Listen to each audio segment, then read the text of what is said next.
요한일서 2장입니다. 요한일서 2장 7절에서 11절까지 말씀 함께 같이 보겠습니다. 요한일서 2장 7절에서 11절까지 말씀입니다.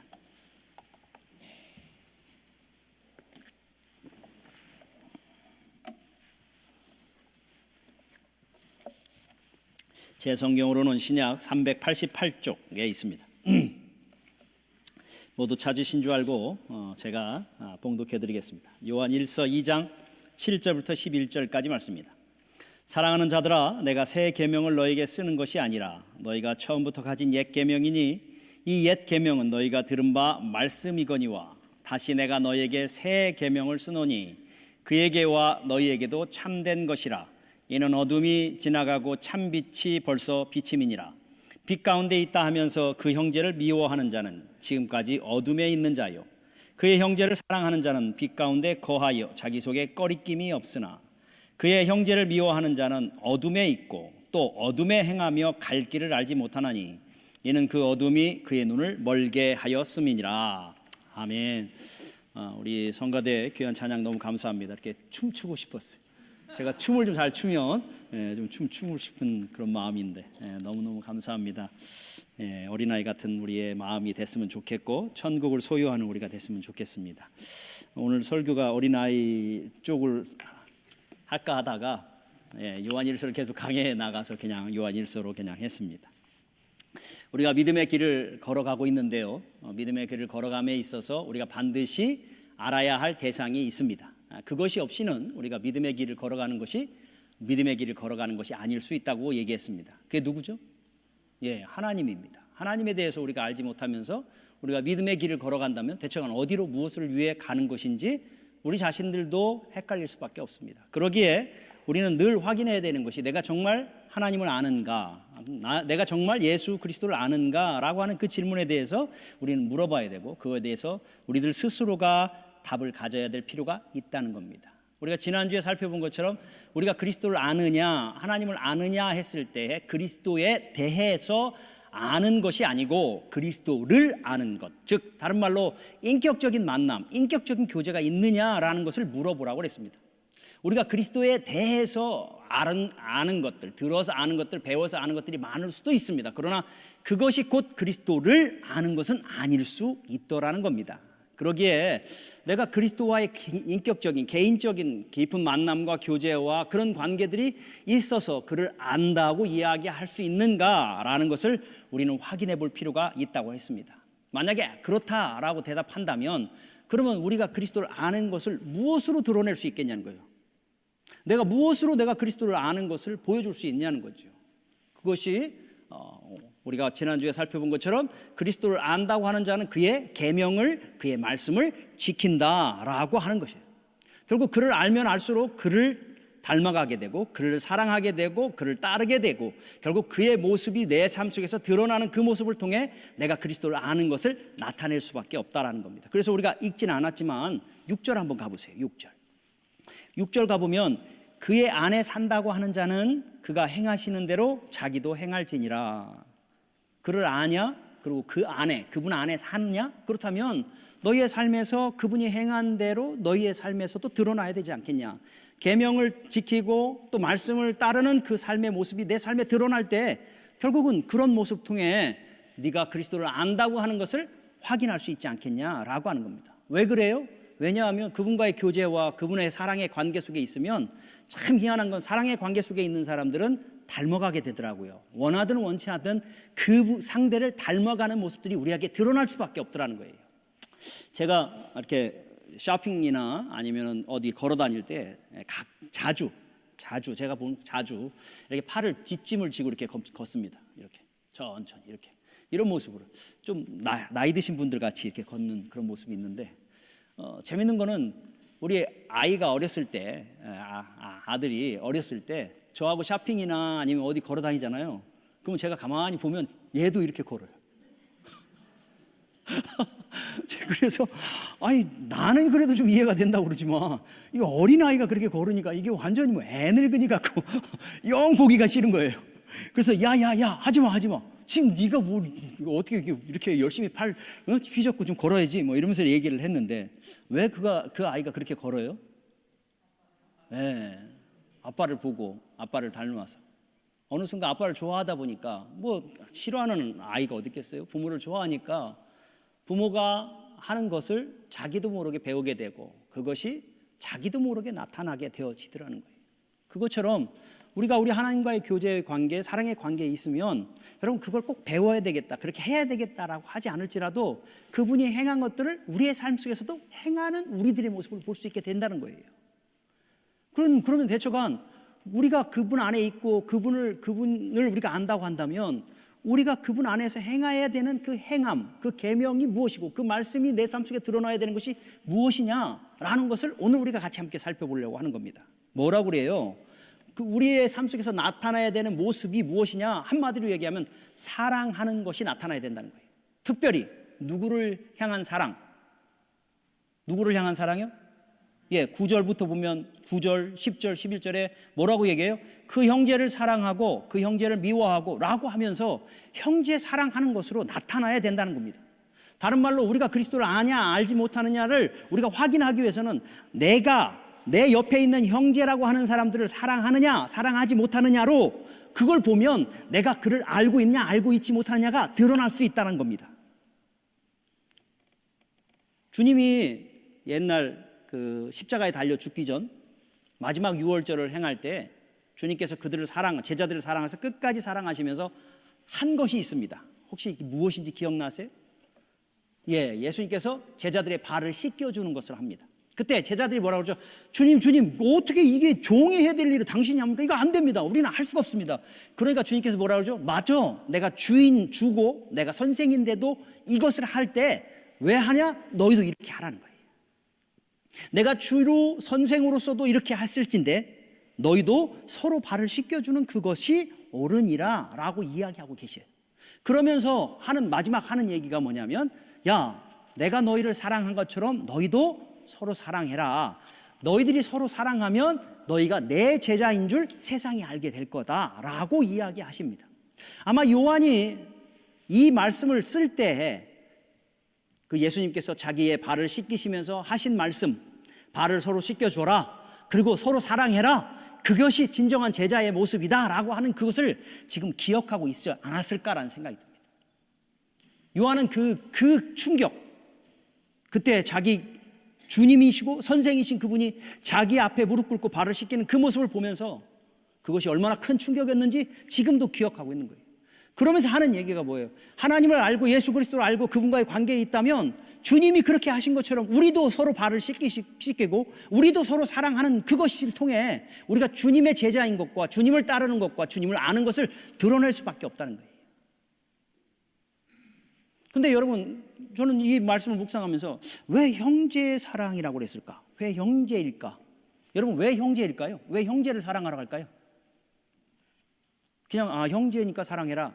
제가 가만히 이렇게 묵상하면서 형제를 사랑해라고 할 때 왜 형제일까라고 생각할 때 형제는요 가장 기본적인 거고 가장 근본적인 거예요. 베이직한 거이고 펀더멘탈한 거라는 거예요. 그게 사랑해. 이 형제를 사랑하는 것 이것 자체가 가장 기본적인 거고 이것이 시작이고 기초가 돼야지 다른 것들을 사랑할 수 있지 않겠냐는 거예요. 이것이 시작이에요. 이것이 안 되면 다른 것들이 안 되는 거예요. 다른 말로 우리가 형제 자매라고 우리가 같이 모였는데 우리가 정말 우리 안에 사랑이 있지 않으면 전도할 수 있어요? 못해요? 택도 없는 거죠. 말도 안 되는 거죠. 선교, 여기 있는 우리도 사랑하지 않는데 밖에 나가서 무슨 선교를 하면서 사랑한다고 할 수 있겠냐는 거예요. 군대로 우리가 같이 모였다고 합시다. 우리 안에 한 마음으로 서로에게 아끼는 마음이 있지 않고는 어떻게 적하고 싸워요? 우리가 안에 서로 적이 있는데 밖에 나가서 어떻게 적하고 총을 대고 싸울 수 있겠고 이 사람을 보호하면서 내가 막을 수 있겠냐고. 안 된다는 거죠. 이게 베이직하고 이게 근본적인 거라는 거예요. 마치 산수를 하는데 함수를 하고 뭐 미분 적분을 하는 그런 일에 있어서 가장 베이직한 게 뭐예요? 뭐부터 배워요? 우리는 산수 가면 1 더하기 1은 1이다. 1 빼기 1은 0이다. 이게 가장 베이직하고 기초인 거예요. 이것이 있지 않고는 함수까지도 가지 못하는 거예요. 그것처럼 여러분 우리에게 있어서 신앙에서 가장 기본적인 것, 빛으로 오신 예수 그리스도께서 우리 가운데 비춰주고, 그래서 우리가 주님의 사랑을 알면 우리 안에서 나타나야 되는 가장 베이직하고 기초적인 것은 주님이 말씀하시는 형제 자매를 사랑하는 그것부터 시작돼야 된다는 거예요. 그것조차가 안 되면 우리는 정말 주님을 아는 것일까? 다시 한번 고민해 볼 필요가 있더라는 거예요. 그러기에 주님의 사랑이 우리 안에 부어지고 주님과의 사귐이 있다면 가장 먼저 내 안에 있는 것은 그 사랑을 가장 가까이에 있는 사람들에게, 가장 옆에 있는 사람에게 나누고 전하고 보여줄 수밖에 없는 것이 바로 주님의 사랑을 아는 사람들의 삶 속에 나타나는 특징이기에 형제 사랑이라는 단어를 좀 쓰고 있다고 저는 생각합니다. 그런데 여러분, 그 주님을 안다고 하면서 우리가 여전히 형제를 미워하는 자가 있습니다. 아니, 미워합니다. 그런 자들은 어떤 자들이라고요? 오늘 보세요. 9절 보세요. 9절 보니까 이렇게 얘기합니다. 빛 가운데 있다고 하면서 그 형제를 미워하는 자는 지금까지 어디에 있어요? 어둠에 있는 자다라고 해요. 어둠에 갇혀 있기 때문에 사랑할 능력도 없고 사랑할 존재가 누군지도 잊어버리고 살 수밖에 없다는 거예요. 그거에 대해서 더 구체적으로 11절에 이렇게 얘기합니다. 그 형제를 미워하는 자는 어둠에 있을 뿐만 아니고 또 어둠에 행하며 갈 길을 알지 못하나니 이는 그 어둠이 그의 눈을 어떻게 했어요? 멀게 하였느니라. 그의 눈을 멀게 해서 우리가 어디로 가야 될지, 누구를 사랑해야 될지, 왜 사랑해야 될지를 잊어버리게 한다는 거예요. 이 어둠은 누구예요, 여러분? 어둠에 있다라는 말은 뭐예요? 사단의 권세 아래에 있다는 거예요. 사단이 그의 영혼을 소유하고 있다는 거예요. 그러기에 사랑해야 될 형제를 향해 눈을 멀게 하고 있다는 겁니다. 사랑해야 될 대상을 보지 못하게 하고 있다는 겁니다. 그게 어둠에 묶여 있다는 거예요. 그러기에 형제를 사랑해야 될 대상인데 사랑해야 될 대상을 미워할 수밖에 없는 자리에 있다는 거예요. 그게 어둠에 있는 자들이고 어둠이 그들의 눈을 가린 자들의 삶에 나타나는 특징이더라는 거예요. 제가 이 말씀을 묵상하면서 딱 떠오르는 영상이 있는데요. 뭐냐면 여러분, 좀비 아세요? 좀비 아니면 드라큘라. 좀비에 바이러스 감염되면 바로 옆에 아내가 있는데도 뭐가 돼요? 눈이 싹 덮여서 아내인지 남편인지 모르고 물어뜯고 죽이려고 하잖아요. 이게 어둠이라고 하는 사단의 권세에 우리가 싹 사로잡히면 우리는 바로 옆에 사랑해야 될 대상인지 아닌지도 모르고 물어뜯어야 되고 이용해 먹어야 될 대상으로 생각하게 될 때, 이게 여러분 어둠의 가운데 있고 그의 눈을 멀게 함으로 사랑해야 될 대상을 사랑해야 될 대상으로 이해하지 못하게 되는 그런 기가 막힌 일들이 실제적으로 있을 수 있더라는 거죠. 그러면서도 우리는 뭐라고 얘기할 수 있어요? 우리 주님을 안다고 얘기할 수 있다는 거예요. 주님을 아는데 라고 하면서 우리가 미워하지 말아야 될 대상을 미워하면서 마치 우리가 주님을 사랑하는 것처럼 생각할 수 있다는 거예요. 그건 뭐예요? 어두움이 우리의 눈을 멀게 해서 어디로 가야 될지, 무엇을 사랑해야 될지를 모르게 만드는, 좀비로 만들어버리는 그런 무서운 일들이 우리의 삶 속에서도 있을 수 있더라는 거예요. 그러기에 내가 어둠 가운데 있는지 아닌지, 내가 눈이 멀었는지 아닌지를 확인하는 아주 간단한 방법은 여러분, 사랑해야 될 형제 자매를 사랑하고 있는지, 아니면 사랑해야 될 자들을 왠지 모르게 미워지고 미워하고 있는지, 미워하는 그것을 그냥 내버려 두고 있는지를 우리 자신들이 돌아볼 필요가 있더라는 거예요. 여러분, 옆에 분들을 한번 보십시오. 좌우로 좀 한번 보세요. 여러분, 우리 주님은 우리를 형제 자매라고 불러주셨어요. 그래서 부모들이, 어머니가 저 밖에 왔는데 저기 예수님의 어머니와 형제가 왔습니다. 누가 내 어머니와 형제냐? 여기 있는 우리가 형제요 자매라고 얘기하면서 형제 자매입니다. 우리를 그리스도 안에서 형제 자매로 불러주셨어요. 그렇다면 우리는 우리 옆에 있는 분들을 우리가 정말 사랑하고 있냐고요? 아니면 좀비처럼 잡아야 될, 이용해 먹어야 될 그런 존재로 우리가 이해하고 있냐는 거예요. 우리가 한 번 정도 생각해 볼 필요가 있어요. 10절 한번 볼까요? 10절 참 재미있습니다. 그의 형제를 사랑하는 자는 빛 가운데 거하여 자기 속에 뭐가 없어요? 꺼리낌이 없느니라. 다시 한번 보세요. 옆에 분 다시 한번 보세요. 그분을 눈빛을 한번 보세요. 눈빛을 보면 나타납니다. 진짜 사랑이 우리 안에 비춰지고, 진짜 사랑하는 사람은 서로를 바라보면서 그 눈빛에 꺼리낌이 없어요. 그렇죠? 그런데 사랑해요 말로는 하는데 눈에 꺼리낌이 막 이렇게 있으면 그거는 한 번 정도 고민해 볼 필요가 있다는 거죠. 여러분, 우리가 주님 압니까? 주님을 알면 주님은 우리의 주님을 아는 것이, 주님을 알므로 인해서 나타나는 그 사랑이 바로 옆에 있는 우리 형제라고 하는, 우리 자매라고 하는 사람들에게 사랑으로 나타나야 된다고 지금 요구하고 있어요. 아니, 주님을 사랑하면 멀리까지 가서 먼저 사랑하기보다는 가까이 있는 사람들에게 사랑을 먼저 전할 수밖에 없게 되기 때문에 그 사람들을 사랑하는 것의 모습을 보면서 우리는 주님 아는 것을 보여줄 수 있다는 거예요. 근데 여러분, 어때요? 이런 이야기 들면 우리 마음에 불편해요? 안 불편해요? 불편하죠? 왜 불편해요? 왜냐하면 아는데 여전히 우리는 미운 마음을 가지고 있고 여전히 사랑하고 싶지 않은 마음들이 우리 안에 있는 것이 사실이기 때문에 그렇습니다. 사랑하고 싶은데 그 상대가 사랑을 받을 만한 조건이 안 되기 때문에 그럴 수도 있고요. 사랑하고 싶은데 왠지 모르게 불편하고 부정적인 생각들로 인해서 사랑하고 싶은 마음이 없어지는 때가 우리 안에 종종 있기 때문에 그렇습니다. 그런데도 불구하고 요한은 또 우리에게 집요하게 새 계명을 주노니 너희가 형제를 사랑하지 않으면, 형제를 미워하면 어둠 속에 있다고 얘기하는 이 불편한 이야기를 하고 있더라는 겁니다. 형제 사랑 모릅니까? 형제 사랑 너무 잘 압니다. 우리가 예수님을 알면 형제 사랑해야 된다는 거 우리도 이야기할 수 있을 정도로 많이 들었습니다. 그런데도 불구하고 왜 요한은 오늘 또 예수 그리스도를 네가 만났냐? 그리고 너가 아냐? 그러면 너의 안에 형제 사랑이 있어야 된다는 것을 마치 새 계명을 이야기하듯이 이야기할까요? 왜 우리가 불편하고 힘든데 그걸 꼭 찔러가면서 우리에게 있어서 이 이야기를 마치 새 계명처럼 또다시 이야기하고 있을까? 라고 하는 것이 저에게 좀 궁금했어요. 요한도 얘기했잖아요. 7절에 한번 보세요.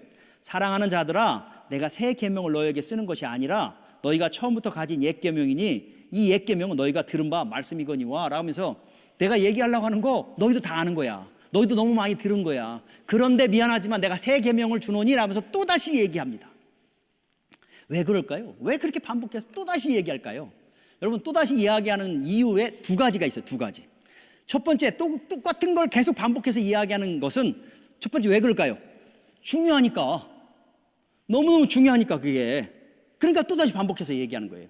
그런데 왜 또다시 반복해서 얘기할까요? 왜냐하면 잘 안 되니까. 잘 되면 굳이 얘기할 필요 없잖아요. 마치 이런 거죠. 우리 어린아이들 공부해야 되는 거 중요해야 안 해요. 그래서 부모로서 한 번 정도는 너 공부해라 라고 얘기할 겁니다. 그런데 한 번 얘기하고 맙니까? 그렇지 않더라고요. 뭐 하면 공부해라. 야, 공부해야지. 왜 자꾸만 얘기해요? 그의 인생에서 지금 공부가 중요하다는 걸 인식하지 못할지라도 부모 입장에서는 공부하는 게 지금 네 학생으로서 네가 중요하기 때문에 공부하라는 거예요.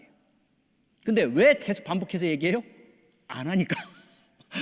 한번 공부해라 그래서 잘 얘기해 듣고 공부하면 굳이 뭐 또다시 얘기할 필요가 뭐 있어요. 근데 안 하니까 그런 거예요. 그것처럼 여러분, 우리 주님도 요한만이 아니라 우리 주님도 똑같은 옛 계명을 다시 가져와서 뭐라 그래? 내가 새 계명을 주노니 서로 사랑하라. 내가 너희를 사랑한 것처럼 서로 사랑하라고 마치 새로운 것을 이야기하는 것처럼 이야기하고 있어요. 요한도 똑같이 지금 그 옛 계명이다. 주님도 얘기하셨고 레위기도 얘기했고 구약에도 많이 얘기했던 많은 얘기인데 내가 너에게 새 계명을 주노니 너희들 형제 사랑해라라고 하는 이 사랑의 말 이야기를 하고 있다는 거예요. 왜 그럴까요? 그게 중요하고요. 그 길 외에는 우리가 주님을 사랑하는 것을 이 세상에 보여줄 수 있는 방법이 없어요. 그것이 시작되지 않으면 그 나머지 것들은 여러분 사상누각의 기초가 세워지지 않은 상태에서의 흉내만 낼 뿐인 것을 너무 잘 알기 때문에 사랑하라고 오늘 요구하고 있더라는 겁니다. 근데요, 왜 옛 계명인데 왜 새 계명으로 주고 있을까요? 그냥 새 계명처럼 너희들 듣고선 좀 다시 한번 사랑해라라고 얘기할까요? 그거 아닌 것 같아요. 자, 한번 가보죠. 8절입니다. 내가 너희에게 새 계명을 쓰노니 그에게와 너희에게도 참된 것이라. 이는 어둠이 지나가고 참빛이 벌써 비침이니라. 여러분, 왜 요한은 이미 옛 계명이고 이미 주님도 얘기한 이 계명을 마치 새로운 계명처럼 이야기하고 있을까? 그냥 새로운 계명처럼 들어라라고 하기 때문에 그럴까요? 그렇지 않다는 겁니다. 왜냐하면 옛 계명은 내가 하고 싶어도 안 됐다는 거예요. 내가 사랑하고 싶어도 사랑할 마음이 안 생기는데 어떻게 해요? 그런데 여러분, 주님이 그 계명을 주실 때에 그가 들었어요.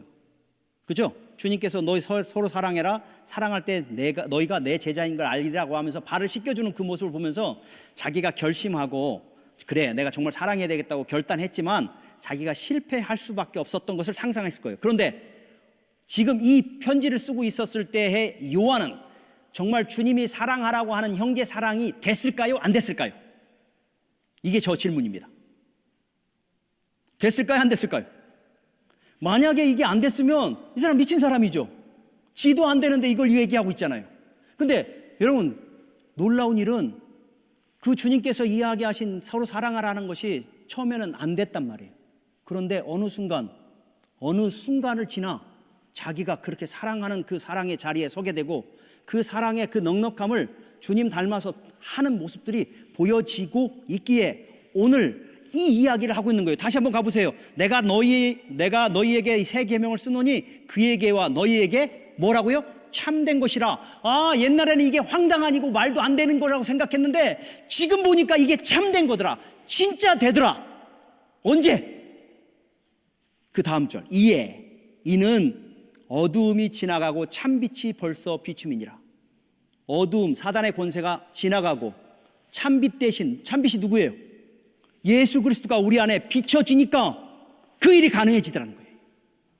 다른 말로 예수 그리스도께서 십자가에 달려 죽으시고 예수 그리스도께서 부활하심으로 우리 가운데 성령으로 임하셔서 그 사랑의 크기와 넓이와 깊이와 길이가 어떤 건지 깨달아지고 이해가 되어지니까 나도 모르게 그 사랑에 부음받아서 넘쳐서 내가 사랑할 수 없을 것 같은 그 영혼들을 사랑하는 자리에 있게 되고 내가 매 맞아야 될 이유가 없는 그 존재들을 위해서 매 맞는 자리에 있으면서도 기쁨으로 그것들을 매 맞는 자리에 있고 내가 손해봐야 될 필요가 없는 존재인 것 같은데도 불구하고 그들을 향해 기꺼이 내 것을 손해보는 이 놀라운 일들이 누구 안에 일어나요? 자기의 삶 속에 일어나더라는 거예요. 그러기에 오늘 이렇게 얘기하는 거예요. 야, 그에게와 너희에게 참된 것이라 진짜 일어나더라. 왜? 우리 가운데 이제 어둠은 물러갔고 누구를 통해? 예수 그리스도의 십자가의 사건을 통해 물러갔고 우리 안에 누가 왔어요? 참빛이 된 예수 그리스도의 사랑이 오늘도 부어지고 있기에 그 사랑에 항복되어지면 나타나는 것이 형제의 사랑으로 나타나게 되어지더라는 거예요. 그래서 요한은 2장 7절 첫 단어가 뭐예요? 한번 보세요. 한번 뭐라고 얘기하죠? 시작. 사랑하는 자들아. 이 사랑하는 자들은 그냥 우리가 편하게 쓰는 단어가 아니라 진짜 그 사랑을 아는 사람으로서 간절한 마음으로서의 고백을 외치고 있는 거예요. 그 사랑이 우리 안에 부어지고 그 사랑의 크기가 어떤 건지 알게 될 때 도저히 내가 사랑받을 수 없을 것 같은 그 존재였는데도 그 예수 그리스도께서 십자가에 달려 죽으시는 그 사랑을 통해 나에게 그 사랑의 은혜를 부어주고 그 빛을 비춰줘서 우리로 하여금 어둠에서 물러가 광명의 빛 가운데 거하게 하셔서 그 크신 사랑을 이해하게 될 때 놀라운 일이 뭐예요? 나도 모르게 사랑하고 싶더라. 나도 모르게 그를 향해 인내해 주고 싶고 나도 모르게 그를 향해 참아주는 그런 모습들이 있게 되어지더라는 거예요. 이전까지는 우리는 어둠에 갇혀서 내가 사랑해야 될 나를 사랑하는 사람은 나를 사랑했고 나를 미워하는 사람은 나를 미워하는 것이 너무 당연한 건 줄 알았는데 어느 순간 어둠이 물러가고 참빛이 우리 가운데 비춰져서 우리가 주님 앞에 사랑받을 수 없었는데 사랑받았고 우리가 주님 앞에 용납될 수 없는데 용납되어지는 이 놀라운 사랑의 은혜가 우리 안에 부어지니까 오늘 나를 향해 미워하고 나를 향해 시기하고 나를 향해 질투하는 그들을 향해 오늘 주님의 사랑으로 사랑해보려고 사랑하려고 인내해주고 용납해주고 기다려주는 그 놀라운 자리에 내가 서 있는 걸 보게 되어지더라는 거예요. 그게 오늘 새 계명을 그래 우리는 못했다. 옛 계명으로는 우린 못했다. 그런데 새 계명 즉 예수 그리스도로 인한 그 사랑이 부어진 사람들에게는 이것이 다시 새 계명이 됐고 이 새 계명으로 우리가 주님 앞에서 서로 사랑하는 자리에 설 수 있게 되어진 거다. 그러기에 너가 정말 주님을 아냐? 그 십자가의 사랑을 아냐? 여러분 삼위일체 속에 하나님의 사랑이 다 들어가 있어요. 하나님은 그 아들을 주시기까지 사랑하셨어요. 그 예수님은 십자가에 달려 죽기까지 우리에게 사랑을 보여줬고 성령님은 우리 가운데 그 사랑의 크기와 넓이가 어떤 것인지를 확인시켜주고 또 사랑하고자 하는 열정과 사랑하고자 하는 헌신의 마음들을 일으키시는 그 놀라운 일들을 행하시고 계셔요. 그러기에 그 빛 가운데 있는 사람들의 삶은 그 하나님 앞에 내 자신을 드러내기를 원하는 사람들은 놀라운 일이 사랑해야 될 대상에 대해서 사랑하고 싶은 마음들이 생기고, 사랑하고자 하는, 사랑해야 될 사람들을 사랑하는 기꺼운 자리에 서는 그 아름다운 모습들이 일어나게 되어진다는 거예요. 그러기에 빛이 우리 안에 비춰지는데도 불구하고 여전히 우리가 누군가를 미워하는 것을 고집스럽게 붙잡고 있다면, 여러분, 우리는 다시 고민해 봐야 되는 것이, 정말 그 사랑을 내가 경험하고 있냐고요. 내가 그 사랑을 알고 있냐고요. 그런데도 불구하고 여전히 내가 그 미움을 고집스럽게 붙잡고 미워해야 된다는 당위성을 가지고 미워하고 있을 수 있냐는 거예요. 성경은 오늘 이야기합니다. 아니라는 거예요. 너가 어둠에 있기 때문에 그렇고, 어둠의 권세가 너의 눈을 멀기 때문에 지금 그럴 수밖에 없다라는 것으로 깨달으라고 지금 말씀해 주시고 있더라는 거예요.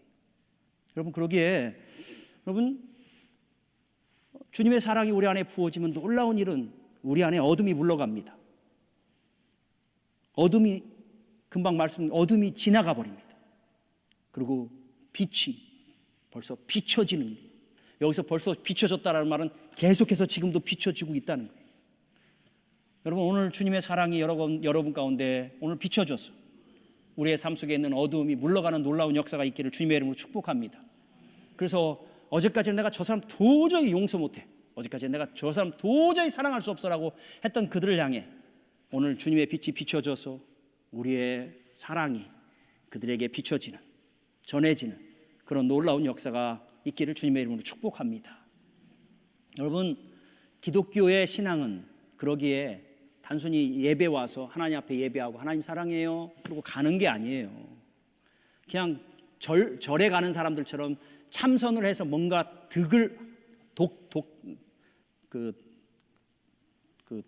갑자기 이러겠네. 득도를 하는 게 아니에요. 그리스도의 신앙은, 기독교의 신앙은 주님의 사랑을 부음받았을 때 그 사랑이 반드시 옆에 있는 사람들에게 드러나는 그 모습이 바로 기독교인들의 신앙의 모습이라는 거예요.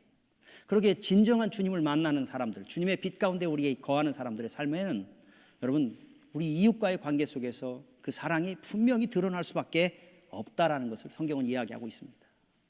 이게 가능할까요, 여러분? 정말 형제 사랑이라는 것이 우리 안에 분명히 주님의 사랑이 비춰지면 나타나고 드러날 수 있을까요? 여러분, 제가 그거에 대해서 증명을 하나를 하려고 그래요. 성경 안에 있어요. 데살로니가 전서 한번 펼쳐보세요. 여러분, 성경이 있으면 데살로니가 전서 4장 9절. 데살로니가 전서 4장 9절.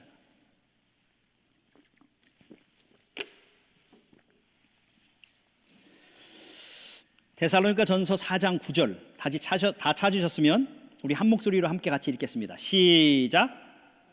사랑에 관하여는 너희에게 쓸 것이 없음은 너희가 친히 하나님의 가르치심을 받아 서로 사랑함이니라. 여러분, 가능합니까? 오늘 성경을 보니까 가능하네요. 데살로니가 교회를 향해 바울이 편지를 쓰는데, 내가 가만히 보니까 너희들이 형제 사랑하는 거에 대해서는 내가 너에게 쓸 것이 없었다. 왜? 그들이 하나님의 말씀을 받고 그 말씀대로 뭐예요? 서로 사랑하는 그 모습이 있더라. 여러분, 빌립보서를 왜 바울이 썼어요? 뭐 때문에?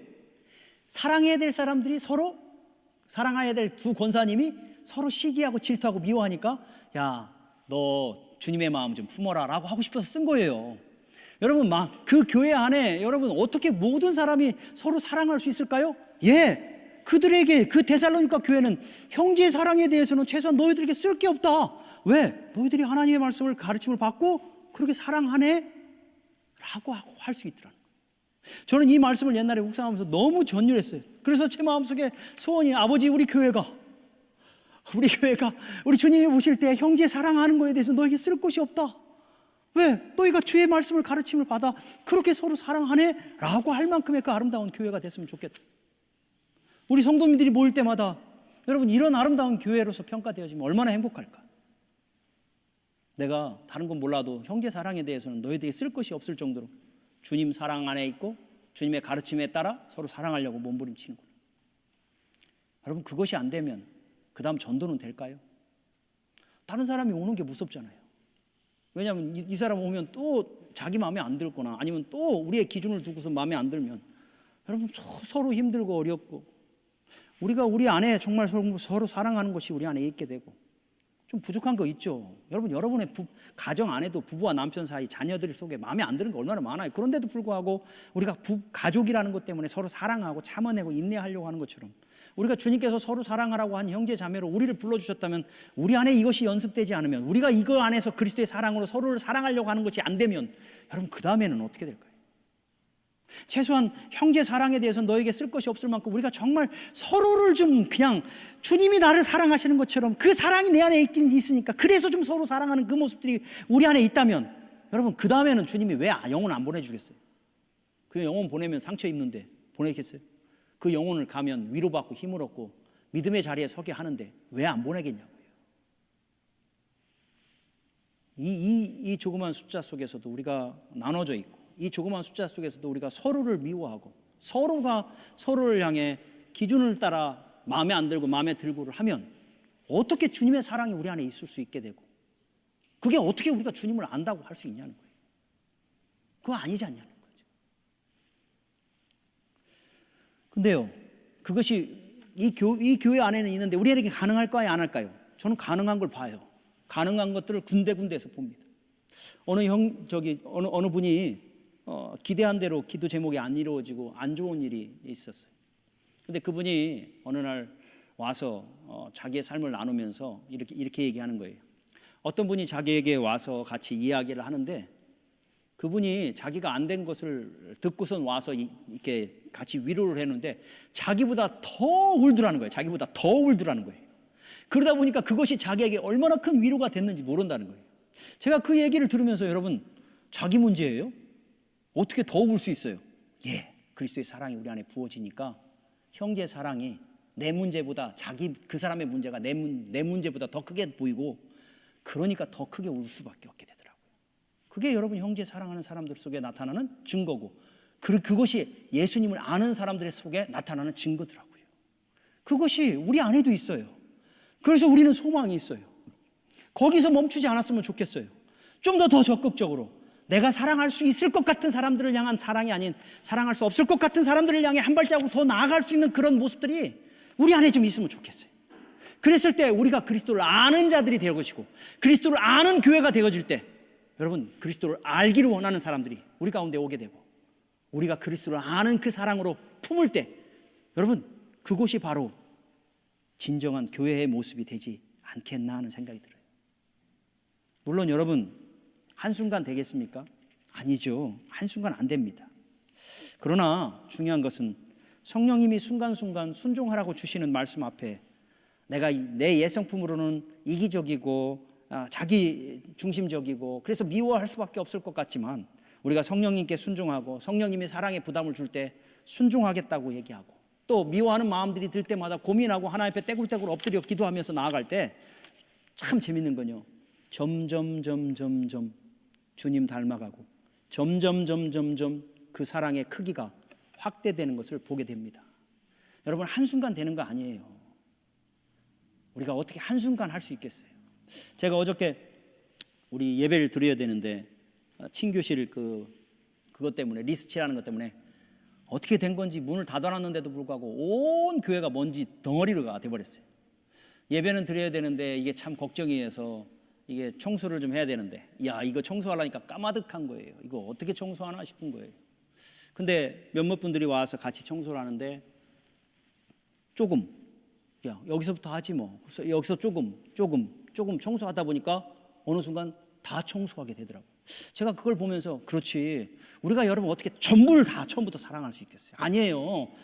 내가 지금 불편한 사람, 내가 좀 힘든 사람, 내가 사랑해야 될 것처럼 보여지는 사람들을 향해 내가 가까이 있는 사람들을, 형제라고 하는 그 사람들을 정말 사랑하려고 하는 것을, 거기서부터 시작하는 거예요. 그러다 보면 여러분, 이 지경이 넓혀져요.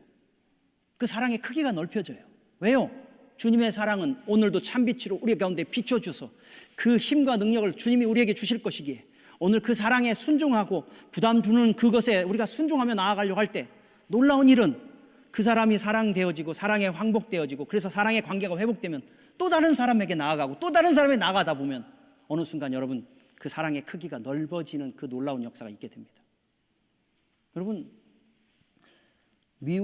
형제를 미워하는, 그래서 어둠 가운데 있고 어디로 가야 될지 모르는 사람들의 그 삶은, 마음은 즐거울까요? 편할까요? 행복할까요? 절대 그렇지 않잖아요.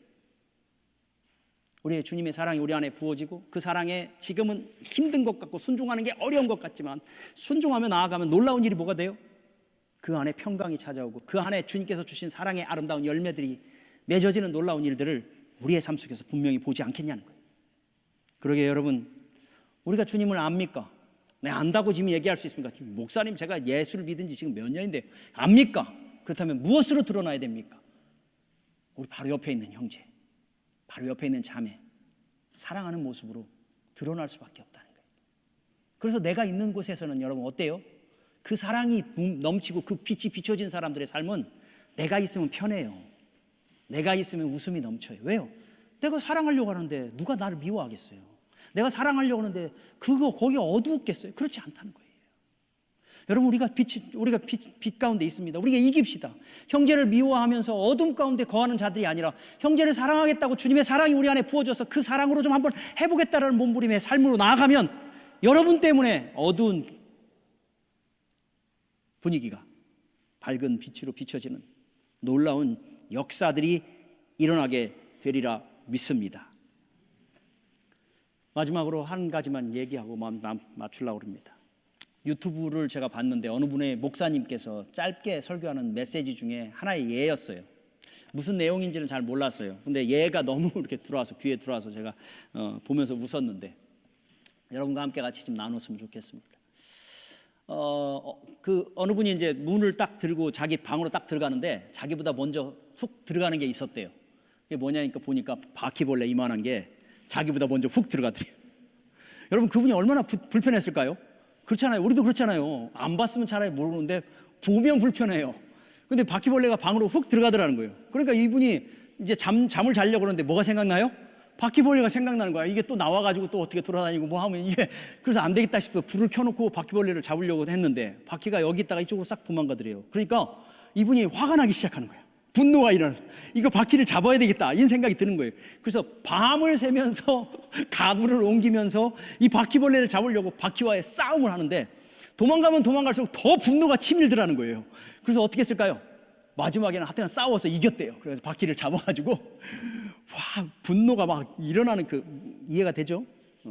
그런 상황에서 이제 바퀴를 잡아서 밖에다 버리려고 딱 하는데 그분 마음에 너는 바퀴 잡으려고 그렇게 열정을 내는데 그런 열정, 그런 분노와 그런 것들은 있는데 라고 하면서 다른 이야기를 하는데 저는 그걸 말씀을 들으면서 이런 생각이 들었어요. 정말 우리는 분노하는 이 일은 참 안 가르쳐줘도 잘해요. 나한테 조금 거슬리면 우리는 분노해가지고 그거 어떻게 해야 될지 몰라서 밤잠을 설쳐가면서 목사님 제가요 어저께 밤잠을 못 잤어요. 너무 분해서요. 너무 속상해서요. 참 그런 일에 대해서는 우리는 참 열정을 가지고 바퀴벌레 잡으려고 하는 것처럼 목숨 걸고 어떻게든 이 문제를 해결하려고 할 텐데 참 사랑하는 일에는 우리는 얼마만큼의 에너지를 가지고 사랑하지 못한 사랑해야 될 사람들을 향한 그 열정을 가지고 사랑하고 싶고 하는 그런 마음이 우리 안에 있을까 이런 생각이 그분의 그 예를 이렇게 들으면서 이렇게 생각했어요. 주님이 우리를 십자가에서 달려 죽으시기까지 사랑하셨고 또 성령님께서 그 사랑 가운데 우리를 또 부어주시고 은혜 내려주시는데도 불구하고 우리는 그 사랑이 얼마나 좀 넘쳐서 그 사랑을 좀 해야 되겠다, 사랑하고 싶다, 사랑하겠다는 그 열정의 마음이 우리 안에 일어나고 있을까 이런 생각을 들 때 분노하는 것에 한 100분의 1이라도 우리가 사랑하는 마음으로 좀 살아가면 참 우리가 있는 곳에 나로 인해서 천국이 좀 이루어지지 않을까 하는 생각이 참 많이 들었습니다. 여러분, 우리 주님 아십니까?